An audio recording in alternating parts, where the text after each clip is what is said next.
Welcome to The Cow Behind the Barn, a podcast exploring humanity, the world, and the divine as experienced and interpreted by an artist. I'm Kevin Caldwell, a co-founder of the Table Collective.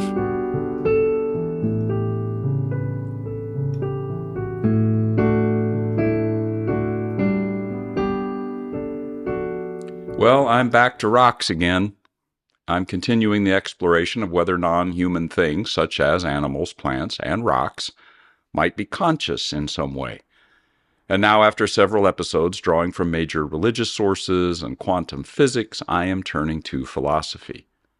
Which is like saying I'm in a rowboat heading across the Atlantic. There is some exaggeration there, but philosophy does feel like an ocean. And to get across it, I know I need a way to focus or to chart the course. So I'm back to rocks as a starting point. Rocks are like a symbol for all the types of things we find it hardest to imagine might be conscious. I suppose most of us will sympathize with the words of this geologist who is quoted in an article I've cited previously from a 2023 piece in The Guardian. And here's the quote. As a geologist, no, rocks are not conscious. They are not aware of their being, nor do they make conscious decisions. Seems obvious, common sense. I'll leave aside for a moment the implicit but untested definition of consciousness that's embedded in that conclusion. In other words, that consciousness means being aware of one's existence and making conscious decisions. I want to jump instead to something said by that same geologist just a bit later. But also as a geologist who has spent a long time working on granite, there is something special about granite. The granites define a certain type of landscape and therefore a character of place. They come with their myths and legends and are said to whistle different ways in certain weathers. Generations of artists and writers have been inspired by granites. Could rocks be conscious? Maybe. So the geologist is a beautiful example of how different ways of knowing are important in our human experience. The science told that geologist no, while their imaginative and artistic senses said maybe. And that's really a point that I've been trying to make throughout the podcast, that we have different ways of knowing. So my exploration of religions and physics thus far, and now my incorporation of art, are really different ways of knowing. And art is a way of knowing that we refer to as imagination. Now, how does this all help me focus as I launch myself into the philosophy ocean in my little rowboat? Or to switch metaphors, I guess I need some guide rails.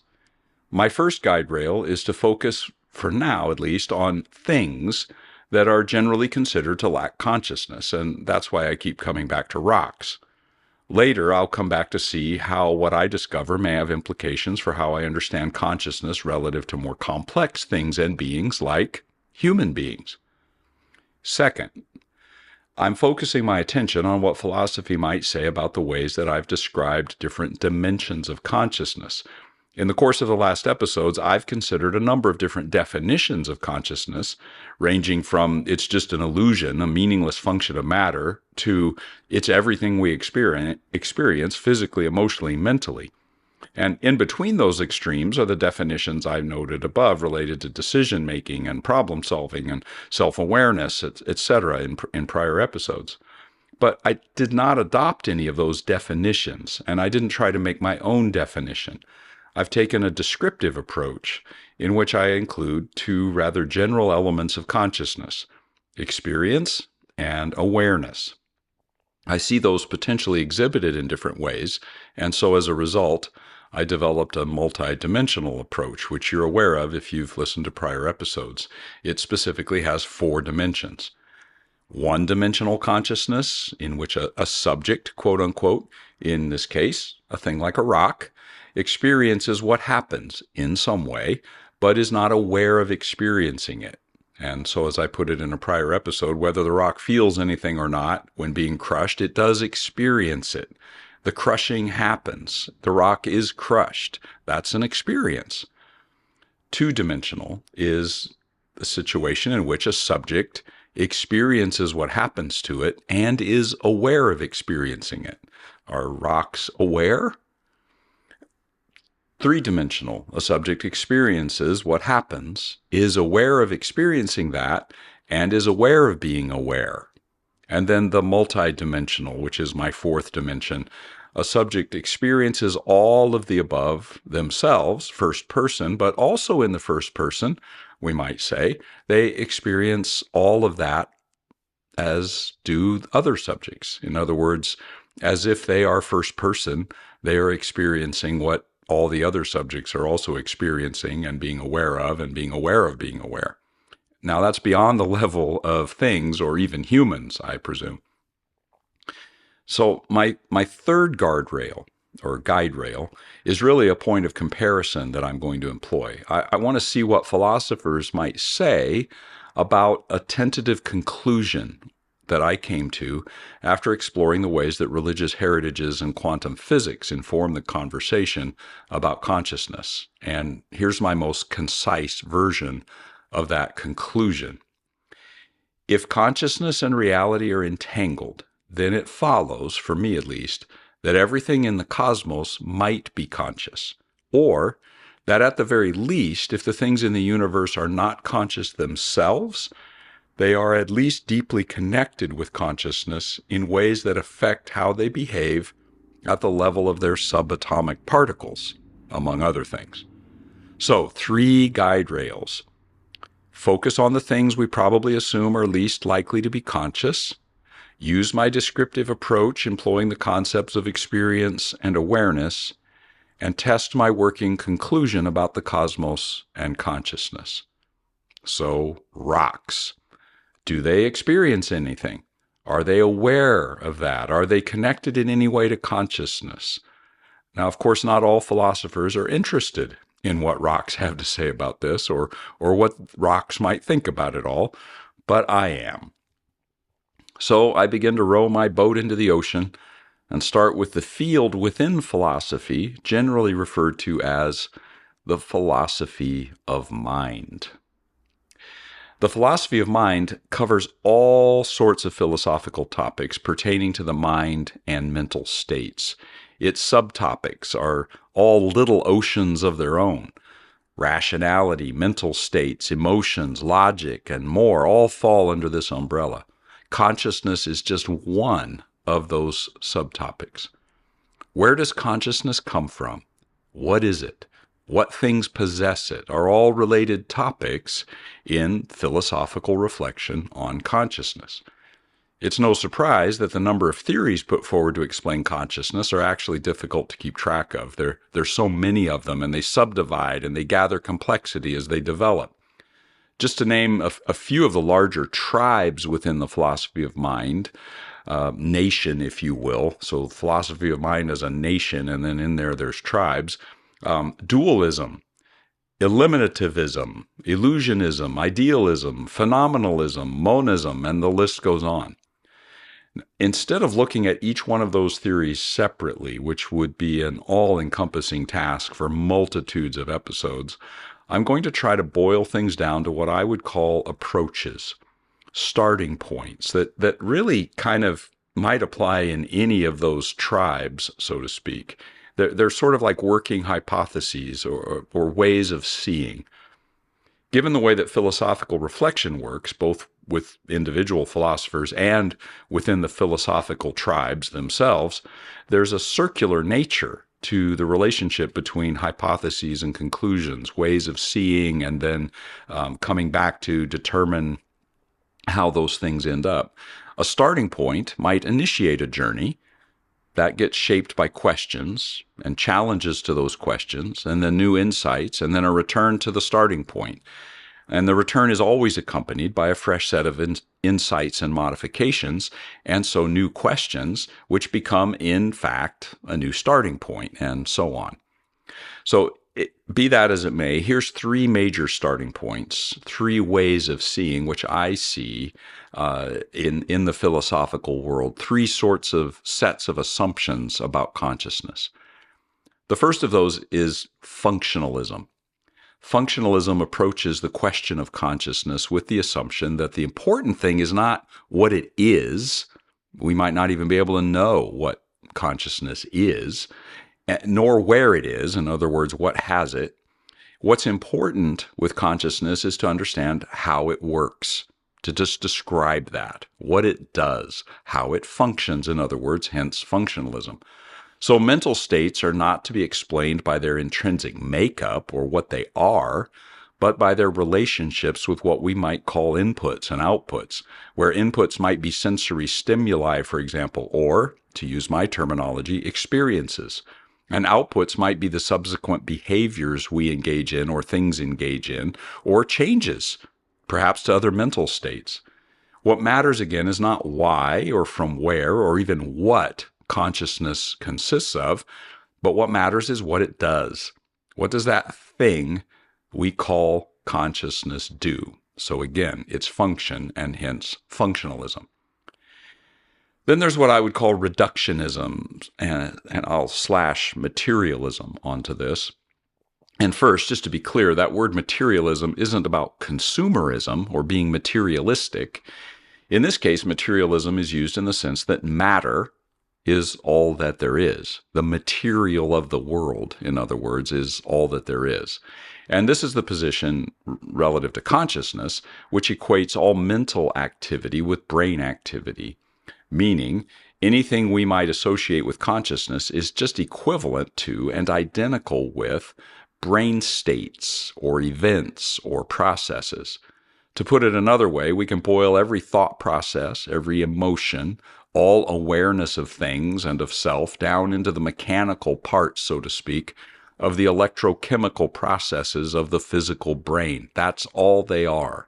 They're one and the same. It's not that the chemical processes create consciousness, that is consciousness. So functionalism and this thing I've called reductionism are not mutually exclusive, of course. Functionalism may simply be describing how that material, biological set of assumptions about consciousness actually works, for example. But there is another approach that I want to look at, and that's a somewhat controversial one, panpsychism. Panpsychism, and by the way, that's a word which comes from the Greek words pan, or all, and psyche, meaning soul. It's just the view that all things, not just human beings or human mental states, are conscious, or at least associated with consciousness.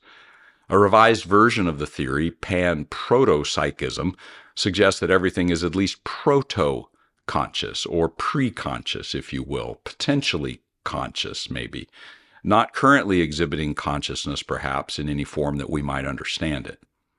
Given that the third of my three guardrails was the working conclusion about consciousness and the cosmos drawn from physics and religion, it seems like spending my time with panpsychism is called for. Among all the different approaches in philosophy, this is the one that probably, whether it's true or not, has the most overlap with the view of consciousness I've gleaned from my survey of religions and quantum physics.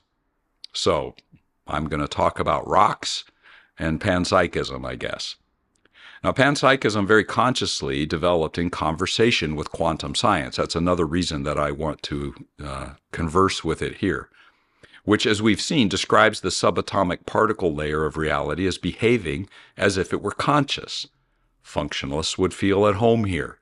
Reductionist forms of materialism probably less so.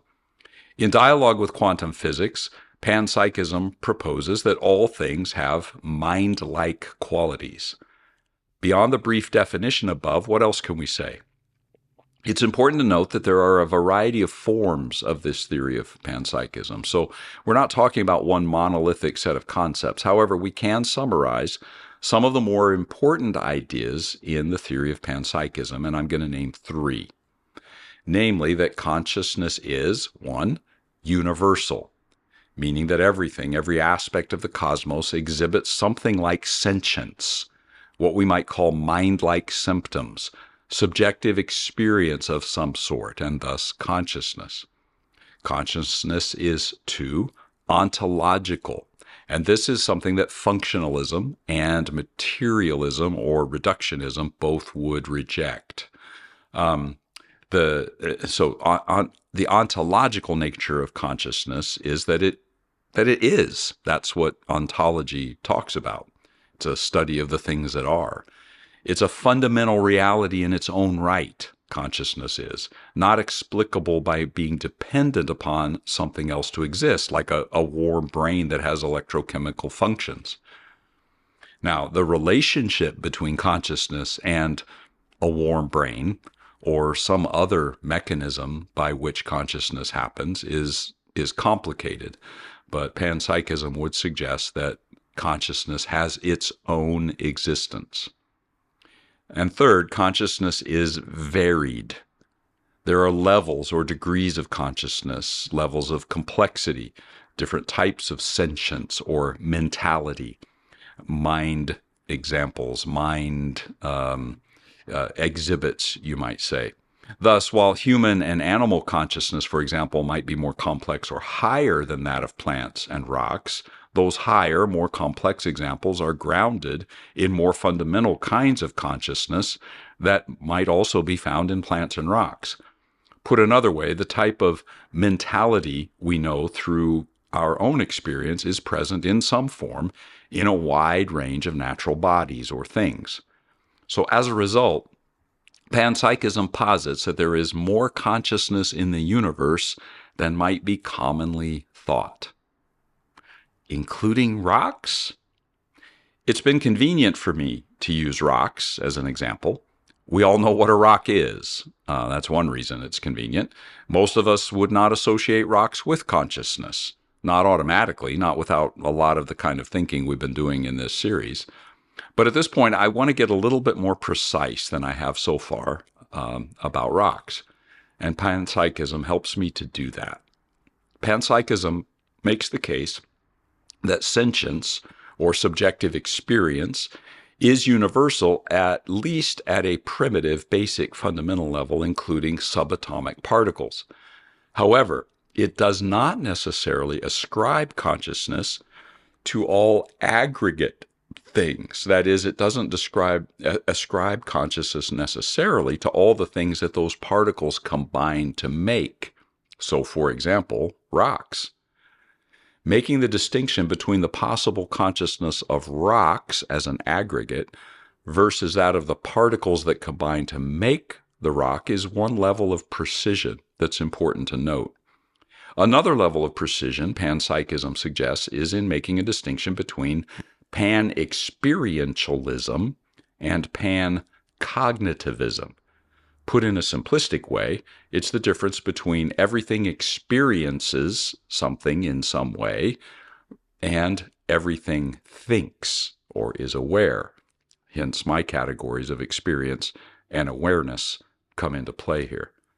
Proponents of panpsychism do not necessarily believe that particles themselves have complex cognitive functions, thinking functions, we might say, such as beliefs, desires, fears, emotions, etc. Using, the vocabulary of my model, not everything has awareness, but everything experiences. And at the particle level, everything behaves, then, as if conscious. The nature of that consciousness and its connection potentially to higher or more complex forms of consciousness remains mysterious. Which leads me to introduce another form of panpsychism called cosmopsychism. The type of panpsychism I've so far discussed might be called micro-panpsychism. Bear with me a little bit here. These are my own, I'm coining my own phrases here. But I use that term micro-panpsychism because it holds that consciousness is real at the most minute subatomic particle level. Cosmopsychism, however, hypothesizes that the cosmos as a whole is the fundamental level of reality and that consciousness is grounded in that cosmic whole, not in the subatomic particles. All other types of consciousness, including human consciousness or rock consciousness, derive from the larger cosmic consciousness or are expressions of it somehow. So we could say that for cosmopsychism, consciousness begins at the macro, cosmic, big, vast level, and then the micro levels are a result of that. Whereas for other theories of panpsychism, the the process flows in the other direction, from the micro subatomic particle to recombinations up to the macro, more complex expressions of consciousness. Whether rooted in the microparticle or the cosmic, so far this philosophical trek has led to a view of reality that is full of or fully connected with consciousness in some way.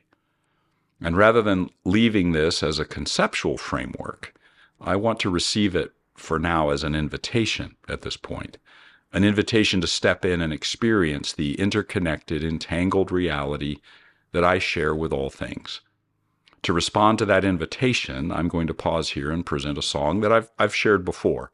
And sometimes I hesitate to repeat things too many times in these episodes, but repetition is not necessarily a bad thing. We see new things every time we experience something. We're at a different place in our own life every time we hear one of the songs that I might present, for example. I also know that there are people for whom this is the first episode, and so for them it's not a repetition. But be that as it may, here it is, the song Elemental Spirits.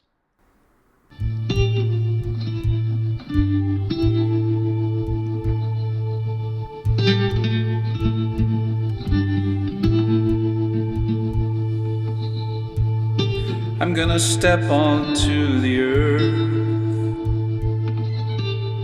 gonna sink my feet deep in, I'm gonna let it bury all of me, let it soak into my skin. I'm in the earth,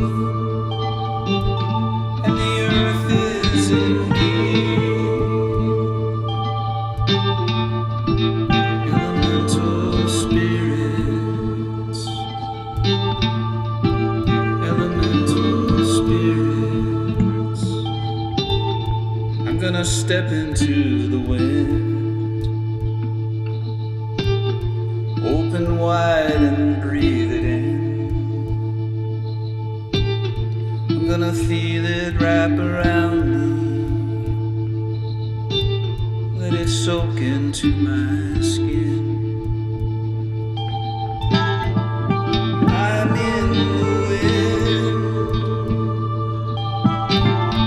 and the wind is in me. Elemental spirits, elemental spirits. I'm gonna go down to the water, I'm gonna walk right in, sink down to the tall around me,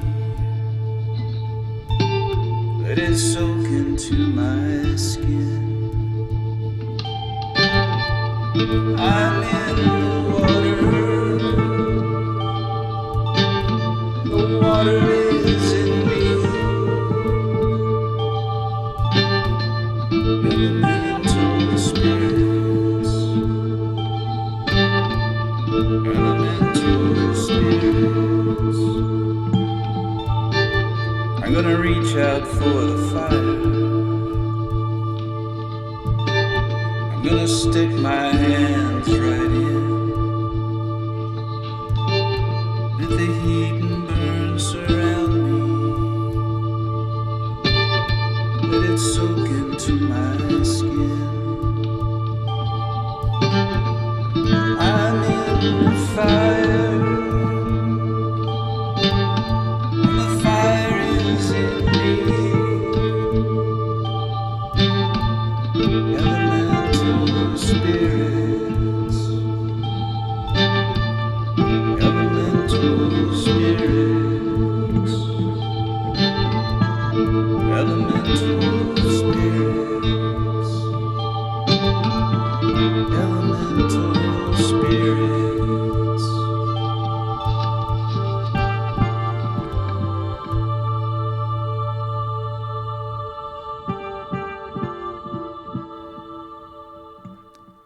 Now, before moving forward, I want to put a question on the table.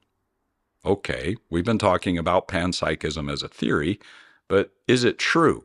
I've explained it, but what about critiques of the theory? And here's a summary of some of the major criticisms that I've come across. First, it's absurd. I mean, for many, it just seems that common sense tells us that it's absurd to attribute consciousness to inanimate objects. The idea that rocks might have any kind of consciousness, even a minimal level, is just counterintuitive. A second criticism that I've come across is that it's not testable, it's not verifiable. So some argue that since we can't empirically verify or falsify the claim that all matter possesses consciousness of some sort, we shouldn't embrace the theory. Now, let me first respond to both of those objections, and then I have two more to bring up. I'm not sure how all proponents of panpsychism might argue, but in my view, quantum physics provides plenty of evidence that the universe is in fact counterintuitive, even for a lot of us absurd, when we compare that with our typical common sense notions of how things work. I won't repeat everything we've looked at in prior episodes, but there's plenty of things that quantum physics tells us based on testing and theoretical physics that just runs counter to our daily experience. So while panpsychism itself is not testable, it is a theory that emerged in large part due to the sort of testing and theorizing of quantum physicists. I see it as an extension of quantum physics' way of seeing the world. So it's not testable, and it seems absurd, but it seems to be in keeping with what quantum physics tells us. There are two more critiques, however, and both are similar to each other in that they criticize, both of them, panpsychism based on whether it can adequately explain other mysteries related to consciousness. First, what's called the combination problem. This critique begins from the premise of quantum physics that even subatomic particles exhibit behaviors we associate with consciousness. But this critique asks, well, if they're conscious at these subatomic simple levels, how do these minimal forms of consciousness combine to form the complex types of consciousness we experience as humans? And panpsychism does not, in their view, offer a cohesive explanation for that combination problem. Next, a causation problem. The first objection focused on the difficulties of explaining how combinations happen. This second one is related to the question of how to explain the cause of consciousness. The material explanation for consciousness is that consciousness results from electrical chemical processes of the brain. Causation is explicable in that way. But critics of panpsychism say that the theory can't explain a non-material causation for any type of consciousness. And so, therefore, they would say the theory isn't true, or at least can't be proven. Now, these are important criticisms, and they raise important questions. Do they disprove the theory? There's a similar conundrum relative to theories of quantum physics. We can describe what particles do in, for example, the double slit experiment, but we can't explain why. That doesn't mean that they don't behave the way they do. And so if panpsychism does not provide an adequate account for combination and causation, that does not necessarily disprove the theory. But it does leave us with very important questions about consciousness. For example, where does consciousness come from if it is not caused by matter in some way or other things that we can identify? And how do microparticles seem to combine to form more and complex forms of consciousness? Or do they combine to do that? The questions that critics ask of panpsychism do not disprove it, but the questions panpsychism can't answer begin to pull us inexorably, like a tractor beam in Star Wars, to consider whether there is some form of big C consciousness as well as small c consciousness. In other words, the conversation about rocks will lead very naturally, indeed necessarily, to questions about the divine. But in my own descriptive four-dimensional model, That question about the divine is a leap probably to the fourth dimension, the multi-dimension level. So I need to look first at human consciousness. And so, as tempting as it might be to jump right back to religion and the divine, I'm going to press forward. And I'm going to begin to bring a conclusion to this episode. I gave myself 3 guide rails as I started this conversation about philosophy. First was to focus on things we probably assume are least likely to be conscious. Second, use my descriptive approach employing the concepts of experience and awareness. And then finally, test my working conclusions about the cosmos and consciousness in light of the philosophical conversations. So I've tried to do that. I've stayed focused on rocks as best I could. I have at times pulled back to talk about experience and awareness. But how does that working conclusion hold up? The one formed following the episodes where I explored religion and physics. Here it is again. If consciousness and reality are entangled, then it follows, for me at least, that everything in the cosmos might be conscious. Or that at the very least, if the things in the universe are not conscious themselves, they are at least deeply connected with consciousness in ways that affect how they behave at the level of their subatomic particles. The excursion into the ocean of philosophy, which I've undertaken in my little rowboat, has not yet resulted in any winds or storms or currents that would cause my boat's course to veer away from the destination that conclusion which I brought here to the journey that I'm taking from religion and physics is charting. It's not taking me away from that destination. It hasn't steered me off course. Religions and physics and now philosophy in different ways and with different nuances and different questions are all adding actually to what has brought me to that conclusion. Namely, even more simply put, that the cosmos is more full of consciousness than we might normally imagine. After all these attempts to give an explanation of that conclusion, I'm going to end with a song that, again, I've shared before, that is an attempt to create a musical experience of it. It's my song, Song of Light.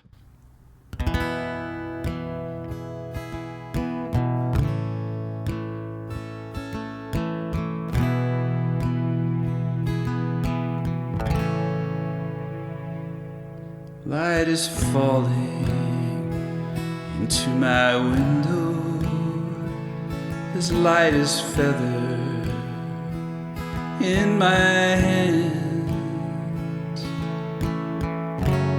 Light of moon is lace on cinders, tongues of light in woven strands. Light is falling.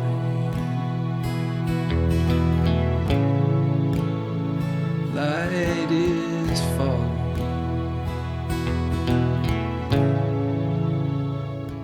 Light is flowing out through my window as light as feathered wing flies from hand. Light on the moon, night sky is cinder.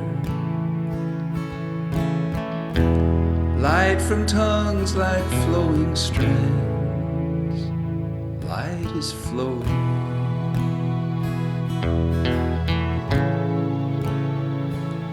Light is flowing.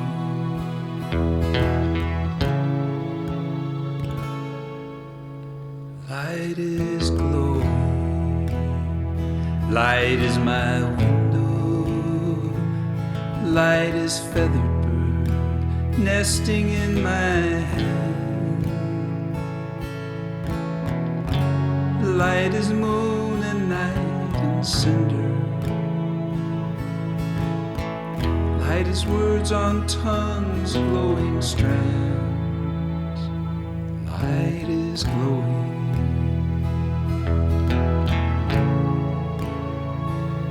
Light is glowing.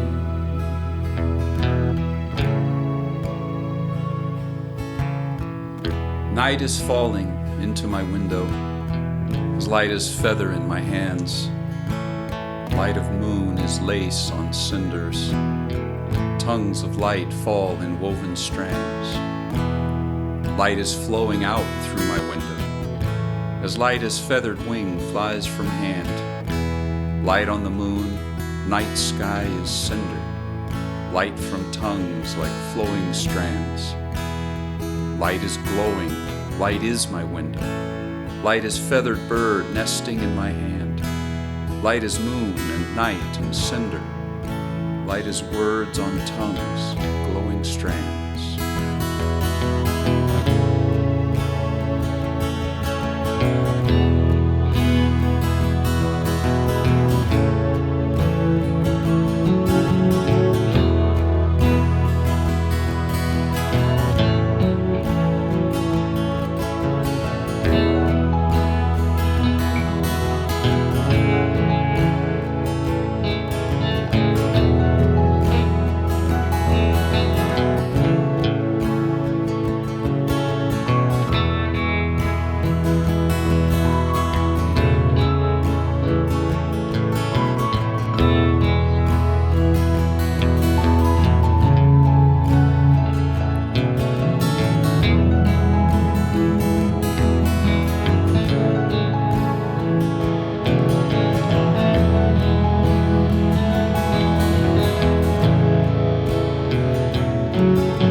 I plan to hold on to the way of framing things that I've given here, this definition or this conclusion that the cosmos is more full of consciousness than we may imagine, and that things, even if they're not conscious themselves, are at least deeply connected with consciousness. I'm going to hang on to all of that as I get ready for the future. But I'm going to set aside some of the thinking about rocks and subatomic particles for a moment and turn to the much more complicated question of human beings and human consciousness. So, until next time.